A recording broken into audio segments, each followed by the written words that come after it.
Give me 3 minutes and I'll explain how decisions shape your destiny and the reason behind decisions.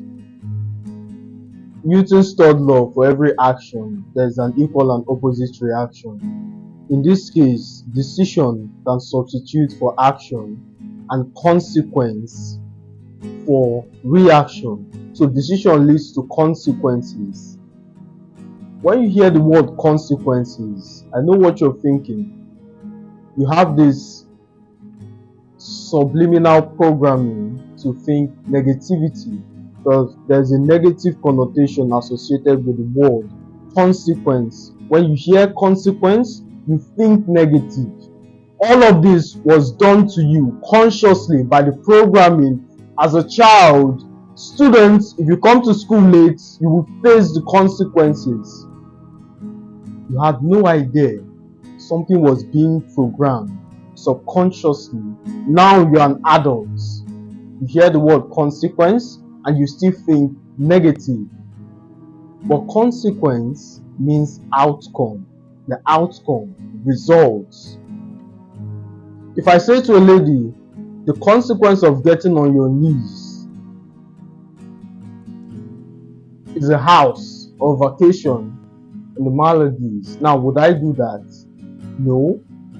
But for illustration purposes, is getting a house or a vacation or some system of the world, is that a good thing? Exactly. So consequence is neither good or bad. It depends on the context. It's contextually dependent. So decisions leads to consequence. The consequence of every decision has already been pre-programmed. I'll give you an example.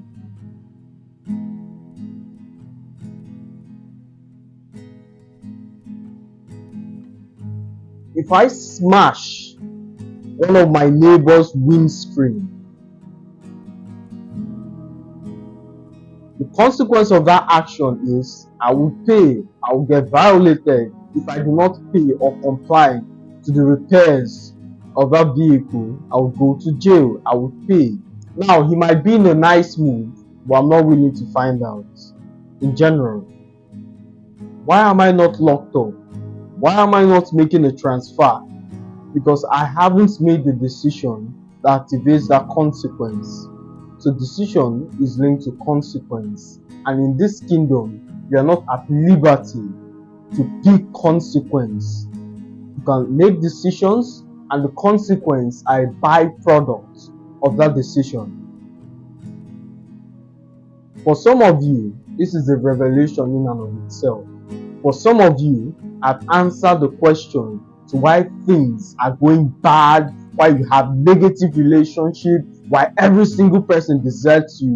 Could it be there's a flaw in your character such that every and any person who comes to you, you have something negative to say to the other person, which eventually gets to the main person, causing your relationship to be destroyed? Decision has consequences, and the consequence of our decision has already been pre-programmed. Every single one of you can concede this is a logically compelling argument. Yet, people after this show, after this discourse, would make wrong decisions with their life. Why is this the case? Because the consequence of most decisions aren't as immediate. If you go to the club, eat badly, do not exercise, do not learn how to speak, do not learn how to network, the consequence of that decision is cumulative. So it's not an instant reaction. Same thing with smoking. If every single person who touched a cigarette, kidney got instantly lit up, how many smokers would we have? Very few.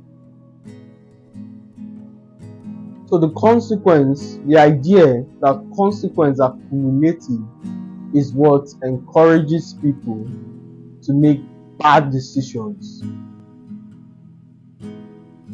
This is one of the laws of the universe. This is something you cannot escape. This is how God has designed the universal system such that you can run, go to the ends of the earth, hide yourself under a table, and the consequence of your decision would find you and met out judgments. That's how the world works. As I'm speaking, you're already getting ideas of things to adopt, things to cut away, things to stop. I don't want to exceed 3 minutes, so we'll go to the next page, which is the reason behind your decisions. One of the key elements behind decision taking is the subconscious mind. I would have loved to go in depth on this subject, but we have limited time.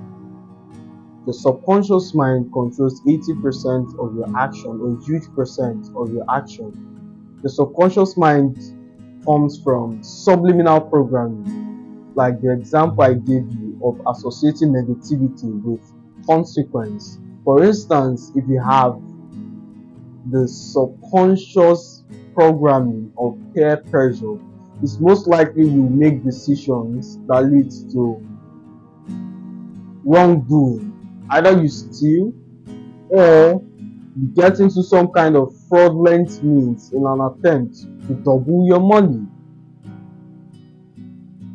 So the problem is not you being a victim of a scam. The problem is the insatiable desire to prove a point to a friend, to a peer group, to the people of the world. For the sake of time, we'll end it here. As always, my friends, a pleasure speaking to you. I'll see you in the next one.